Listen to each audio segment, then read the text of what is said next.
Welcome to What's New. I'm your host. My name is Serafima Andreeva.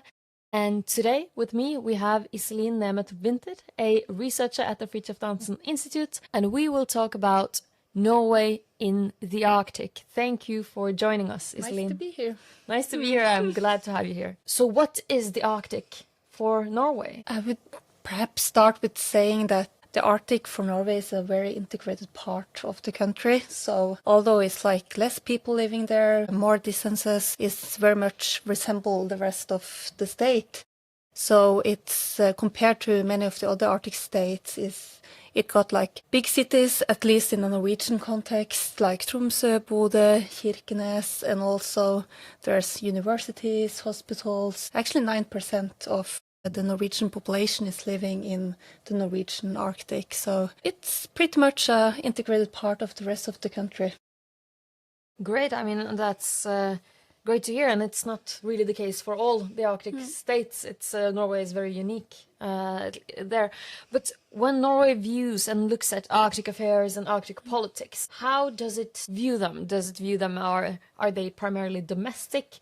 Or is it international politics that is taking the center stage? I think that it's kind of all of those, but most importantly, since the turn of the decade, the Arctic has been a centerpiece of the Norwegian foreign policy at large. So the Norwegian, all the different governments have paid a lot of emphasis on the Arctic in their foreign policies, exactly because what you said in the North, Norway, or the North is making Norway a major power in a way. We have large maritime zones up in the Arctic, and the area is important internationally, both economically and strategically. So the Norwegian state are kind of using the Arctic for what is worth in their foreign policy. The region is also very important for Norwegian security politics, both because we're bordering Russia, so it's important for the national defense policies, but also because of the nuclear weapons based on the Kola Peninsula, very, very close to the Norwegian border, which is also making the area strategically important internationally and for NATO. So, and you mentioned NATO, I'm just thinking about one thing, and we have now Finland and Sweden in NATO. How does Norway handle that in terms of Arctic? Because Norway has kind of been the Arctic-Russia flank, and now it's not the only one. Now we have Finland border as well. Yeah, I think, of course, the alliance has been strengthened because of Sweden and Finland when they joined the alliance. And I don't see it like as a competition between those states, because Norway has, since the early 2000s, paid a lot of attention on the maritime domain in the Arctic and the Barents Sea and the Atlantic Sea, where the Finnish focus is more on the land forces, and also Finland and Sweden are paying a lot of attention to the Baltic Sea.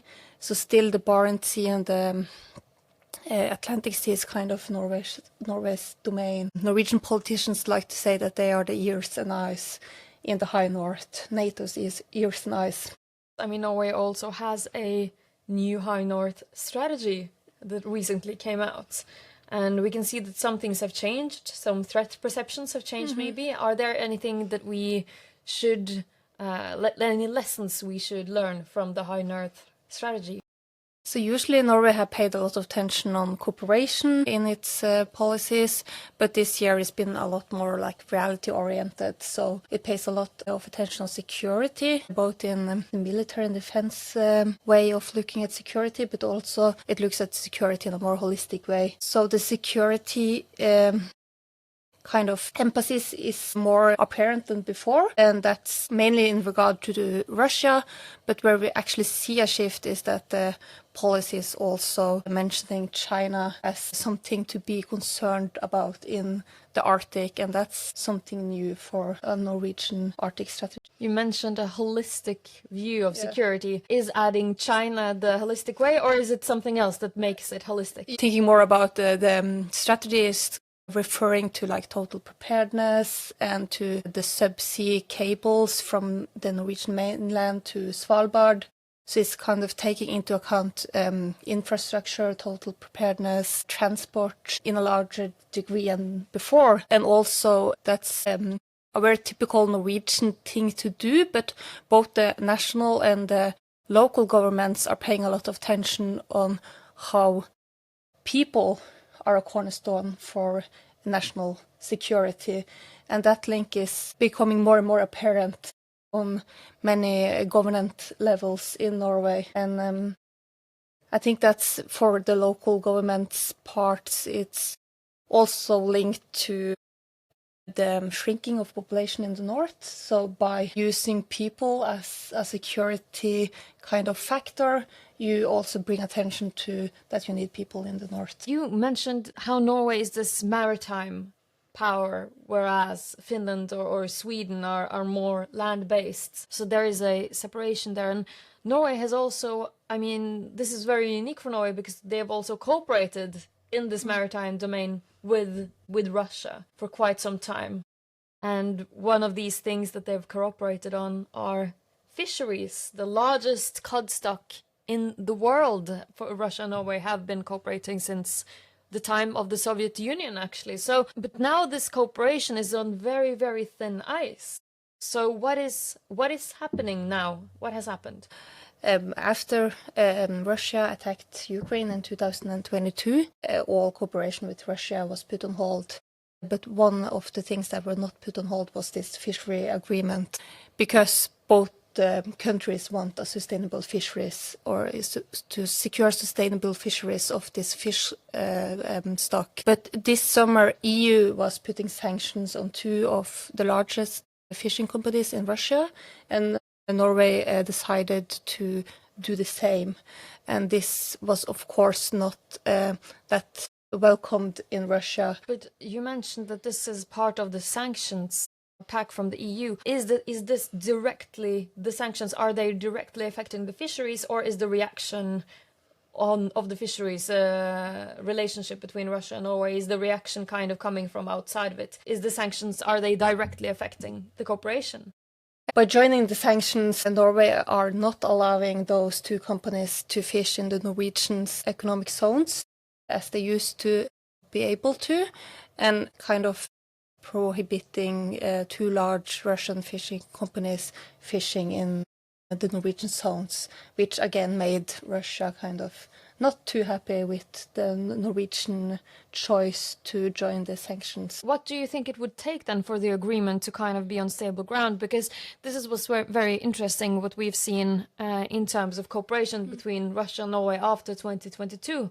For example, in other places such as the Arctic Council, where also cooperation was put on hold, there was a lot of restrictions, but then there was this systematic diplomatic work between Norway and Russia to make sure that things go smoothly and the cooperation is back again. And now all of the Arctic states cooperate somewhat fine.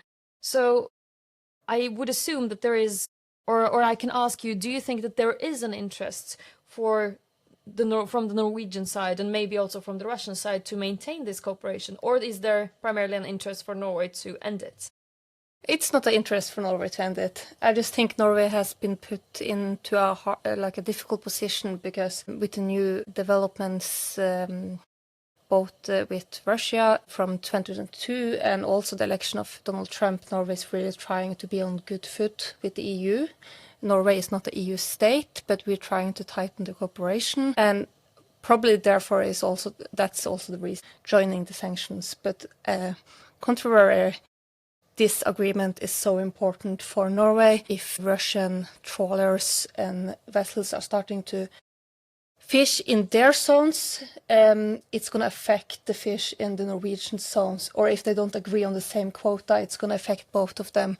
So kind of the stock is dependent on Norway and Russia to agree or have some sort of agreement. And you're pointing to Norway and Russian cooperation, like historically cooperation and kind of the dialogue in the Arctic Council. And I think this tradition for Norway and Russia to actually find solutions together would be very helpful in this situation as well.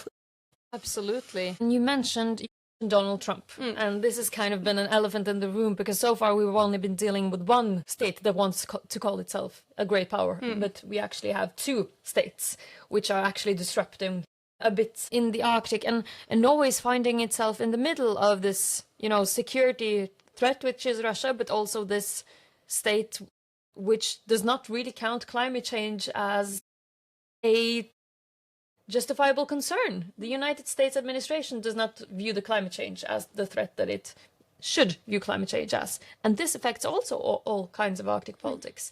So, and not only that, but also saying that they want to buy Greenland, there's a lot of expansionist ambitions there as well, but albeit a bit of a different format. So how can Norway navigate this in the future? I mean, you mentioned Norway. The Arctic is the place where Norway has this, power almost online with the US or Russia, or at least it's a player in the same league.